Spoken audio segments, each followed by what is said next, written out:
we're going to begin with a story I know most people that I know are talking about, that hazardous air. It's affecting tens of millions of Americans.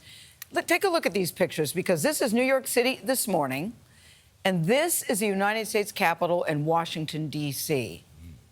I can't get over this. The haze and the smoke fueled by hundreds of wildfires in Canada, many that are still burning out of control. And take a look at these pictures. These are from yesterday, where you can see an eerie orange haze over parts of the Northeast, including right here in New York City, where health officials recommended that people wear masks again.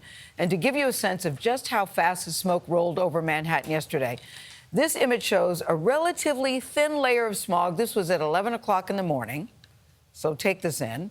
And this is the same area just 3 hours later, when it was nearly impossible to see the skyline. I thought, is there an orange filter on your screen? No, there is not. This is how bad it was. If you look at these images side by side, you can see how much the conditions changed in just a few hours. Lilia Luciano joins us now. She's near the Brooklyn Bridge. Lilia, I was hoping you'd be wearing that mask this morning. So I'm glad you're following the rules. Good to see you. Good morning. What can you tell us? Good morning, Gail. Well, I'm going to tell you about this neighborhood because I live here. I love this walk under the Brooklyn Bridge. My favorite thing is when you walk around the corner here, you see the Statue of Liberty. It's quite shocking on any day. She's usually clear. Today, she's getting quite a bit of privacy. Things are not good in the air even now. I'm going to tell you, the AQI I just checked is above 220. That means that it's very hazardous. Right now, you do see the skyline. Yesterday, you couldn't.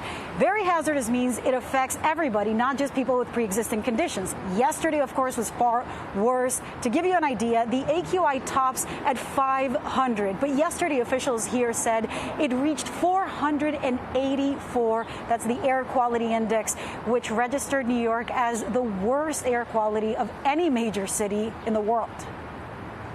A heavy layer of smoke covered New York City in a dark orange glow Wednesday. More than a dozen states faced air quality alerts, with the haze obscuring the Statue of Liberty, as well as downtown Philadelphia and historic landmarks in the nation's capital. All New Yorkers should limit outdoor activity to the greatest extent possible. In New York, Mayor Eric Adams said the air quality was at its worst since the 1960s.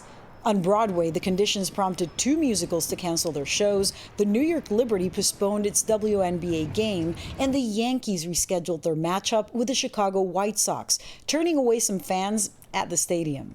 Definitely for the air quality, it should be the right decision. It all comes after an unusually early and intense start to Canada's wildfire season. More than 400 wildfires are burning across the country, over half of them still out of control.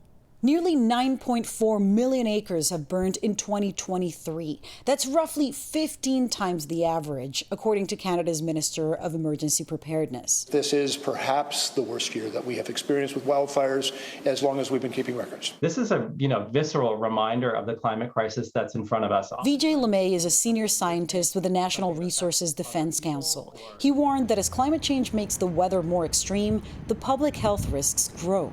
In this case, he pointed to elevated levels of PM 2.5, toxic microscopic particles that are carried by the wildfire smoke. We have never seen over the past 2 decades PM 2.5 levels like they are in New York City. We have national limits on the type of air pollution that is legally allowable. We're seeing air quality levels that are 3 to 5 times higher than that national limit.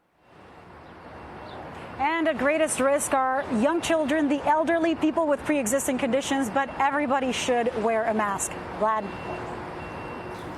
It does not look good out there, Lilia. Thank you very much.